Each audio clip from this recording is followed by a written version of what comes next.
জান্নাতের ভিতরে ঢুকিয়া যাইবা এমনি এমনি। না না না, এমনি এমনি তোমরা জান্নাতের ভিতরে ঢুকতে পারবা না যতক্ষণ পর্যন্ত তোমরা ঈমানের পরীক্ষা না দিবা, ততক্ষণ পর্যন্ত জান্নাতে যেতে পারবা না। ঈমানের পরীক্ষা দেওয়া লাগবে নি? ঈমান মুখে আনছেন এই কথা বলে হবে? ঈমানের পরীক্ষা দিতে হবে। কে বলেছে? আল্লাহ নিজে বলেছে। তোমরা মনে মনে ধারণা করতেছো আমরা ঈমান আনেছি, এই কথা বললে আমাদেরকে জান্নাতে ঢুকাইয়া দিবে। না না, অসম্ভব। তোমাদেরকে ঈমানের পরীক্ষা দিতে হবে। কেননা তোমাদের আগে যত নবী রাসূল পৃথিবীর জমিনে এসেছে সবাই ঈমানের পরীক্ষা দিয়েছে। দিছিল নি? সর্বশেষ আমাদের মুহাম্মদ সাল্লাল্লাহু আলাইহি ওয়াসাল্লাম পর্যন্ত ঈমানের পরীক্ষা দিয়েছে। মার খেতে খেতে জর্জরিত হয়ে গেছে, তাইফের ময়দানে রক্তাক্ত হয়েছে। হয়েছে নি? কেন হয়েছে? ঈমানের ট্রেনিং দিচ্ছে। আল্লাহর প্রতি যে ইস্তেকামত ছিল, ঈমান ছিল, সেই ঈমান থেকে এক চুল পরিমাণ কাফেররা তাকে সরাইতে পারে না। আমাদেরকেও সেই ঈমান আল্লাহর প্রতি আনতে হবে, ঠিক কি না? কেননা আল্লাহ নিজে বলেছেন তোমাদের জান এবং মালের কারণে আমি তোমাদেরকে জান্নাত দেব। এত সুন্দর জান্নাত, এত বড় জান্নাত, বিশাল জান্নাত আমাদেরকে এমনি এমনি দিয়ে দিবে। এটা কি হয়? এত সুন্দর জান্নাত আল্লাহ তাআলা এমনি এমনি দিবে না। আল্লাহ তাআলা নিজে বলে দিয়েছেন ইন্নাল্লাহা আশতারা মিনাল মুমিনিনা আনফুসাহুম, তোমার জান এবং সম্পদের বিনিময়ে আমি আল্লাহ তাআলা তোমাকে জান্নাত দেব। এমনি এমনি জান্নাত দিব না, তোমার জান এবং মালের বিনিময়ে আমি আল্লাহ তাআলা তোমাকে জান্নাত দেব। তোমার জান এবং মাল আমি আল্লাহর রাস্তায় কি করতে হবে? কোরবান করতে হবে। সম্পদ আল্লাহর রাস্তায় ব্যয় করতে হবে। তোমার জানকে প্রয়োজনে ইসলামের জন্য বিলিয়ে দিতে হবে। তাহলে তুমি সেই জান্নাতের আশা করতে পারো। এত কষ্ট করে ঈমান গ্রহণ করার পরে আল্লাহর রাস্তায় সম্পদ এবং জান বিলিয়ে দেওয়ার পরে যে জান্নাতটা পাবেন, যারা সেই জান্নাতের মালিক হবে তারা কি জিতে যাবে না হেরে যাবে? জিতে যাবে না হেরে যাবে?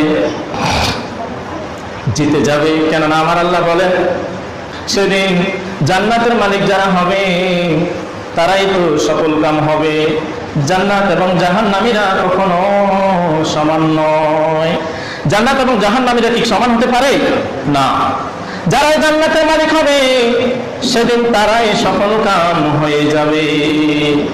তাহলে এত সুন্দর জান্নাতে যদি যেতে হয় তাহলে আমাদের কি নবীর সুপারিশ ছাড়া মনে হয় জান্নাতে যেতে পারবেন? পারবেন? হাসরের মাঠে ভয়াবহ অবস্থা, কঠিন ময়দান।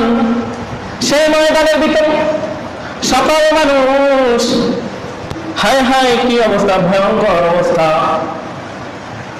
বিপদ আপদে সেদিন জাহান্নামের হাসরের মাঠে যে আযাব দেখবে সেদিন তারা আতঙ্কিত হয়ে যাবে। সবাই মিলে যেয়ে ধরবে আদম আলাইহিস সালামকে, বলবে আদম আব্বা, ইয়া আদম, আপনি আমাদের বাবা, আপনার ভুলের কারণে আমরা দুনিয়ার জমিনে জন্ম লাভ করেছি। আপনি জান্নাতে সেই গন্ধম খেয়েছেন, যার কারণে আপনি দুনিয়ার জমিনে চলে গেছেন, তার কারণে আমরা পৃথিবীতে জন্ম লাভ করেছি। আজকে আপনি আমাদের জন্য সুপারিশ করুন। আলা তারা মা নাহনু ফী, আলা তারা মা কদ বালাগনা, আপনি কি দেখেন না আমরা হাসরের মাঠে কত কষ্টে আছি? আপনি আপনার রবের নিকট আমাদের জন্য একটু সুপারিশ করুন। আদম আলাইহিস সালাম বললেন এই কাজের উপযুক্ত আমি নই, কারণ আমি যে ভুল করে আসছি জান্নাতে সেই ভয়ে আমি আজকে আতঙ্কিত। আজকে আল্লাহ তাআলা এত রাগান্বিত হবেন যে রাগান্বিত আর কখনো তিনি এমন হন নাই।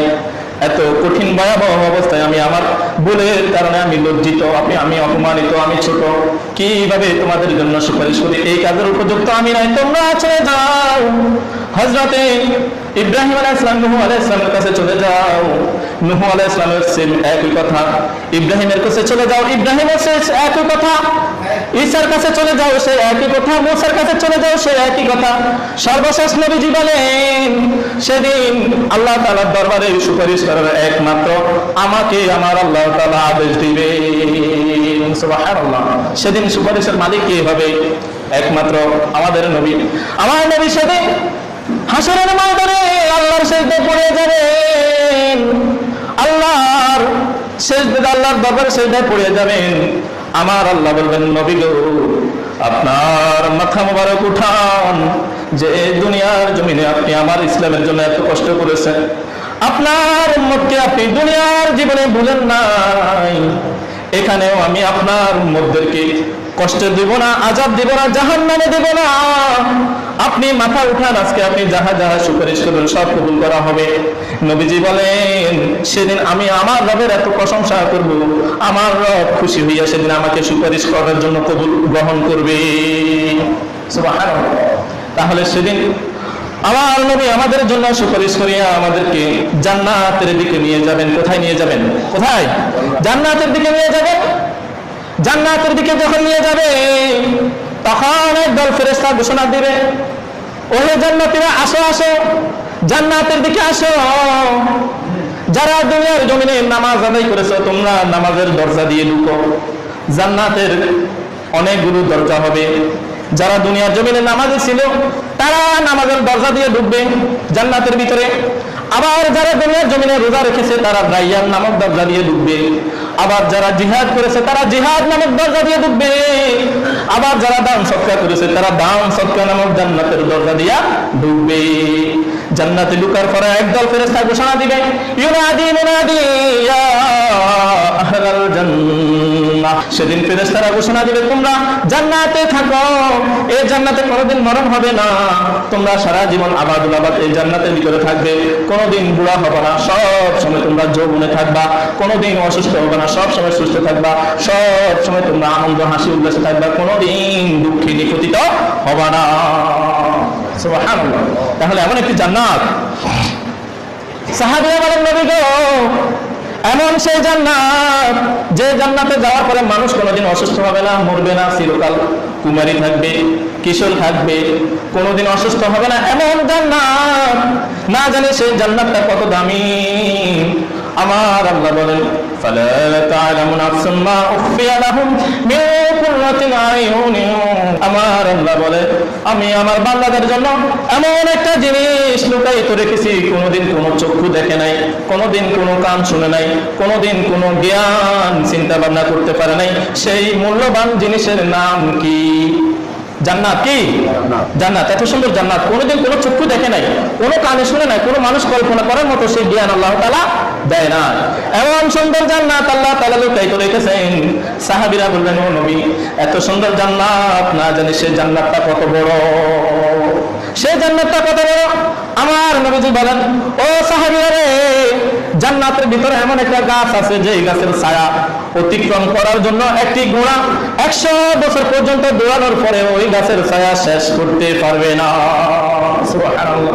এত বড় বিশাল জান্নাত। শুধু তাই নয়, তাই নয়, জান্নাতের যে দরজাগুলো হবে, জান্নাতের মধ্যে যে দরজার 2টা পাট থাকে, ওই 2টা পাটের দূরত্ব এত বিশাল হবে, 40,000 বছরের দূরত্ব 2টা পাটের দরজা। সুবহানাল্লাহ। শুধু তাই নয়, জান্নাতের মধ্যে যে বিছানাগুলো হবে, এক একটা বিছানা আসমান এবং জমিনের মতো দূরত্ব হবে। সুবহানাল্লাহ। এরপরে সাহাবীরা বলেন, নবী গো, আবু হুরায়রা রাদিয়াল্লাহু তাআলা রাসূল সাল্লাল্লাহু আলাইহি ওয়াসাল্লামকে প্রশ্ন করেন, ও নবী, কুলতুল জান্নাতু মা বিনাউহা, জান্নাত কি দিয়ে বানাইছে, আমাদেরকে একটু বলেন না, জান্নাত কি দিয়ে বানাইছে? আমার নবী বলেন, লাবিনাতুন মিন যাহাবিন ওয়া লাবিনাতুন ফিদ্দাতিন ওয়া মিলাতুহা মিসকুল আসফার ওয়া হাসবাহাল লুলুল ইয়াকুত তুরবাতু জাফরান। আমার নবী বলেন, জান্নাতের একটা ইট হবে রূপার, একটা ইট হবে স্বর্ণের, মধ্যখানে যে মুসল্লা দিবে সেই মুসল্লা হবে মেশক আম্বরের। জান্নাতের সাদা টাইলস হবে মেশক আম্বর। এমন সুন্দর জান্নাত, এমন সুন্দর জান্নাত। শুধু তাই নয়, জান্নাতের মধ্যে যে গাছগুলো হবে, সেই গাছের প্রত্যেকটা শাখা প্রশাখা সবগুলো হবে স্বর্ণের। সুবহানাল্লাহ। এত বড় বিশাল জান্নাত, মূল্যবান জান্নাত, যেতে চাইনি? হ্যাঁ, সেই জান্নাতে আমরা কি যেতে চাই? জান্নাতে যাওয়ার পরে সেখানে আপনাকে নিয়ে কি করবে? সাহাবীরা নবীকে বলেন, ও নবী, জান্নাতে যাওয়ার পরে আমাদেরকে কি করবে? সেখানে নিয়ে বসাইবে নাকি শোয়াইবে? কি করবে? বসাইবে। কি করবে? কোথায় বসাবে? জান্নাতে নাই, কোথায় বসাবে? আমার নবীজি বলেন, ইন্না ফির রাজুলি ফিল জান্নাতি লা ইয়াতাকি ফিল জান্নাতি সাবআ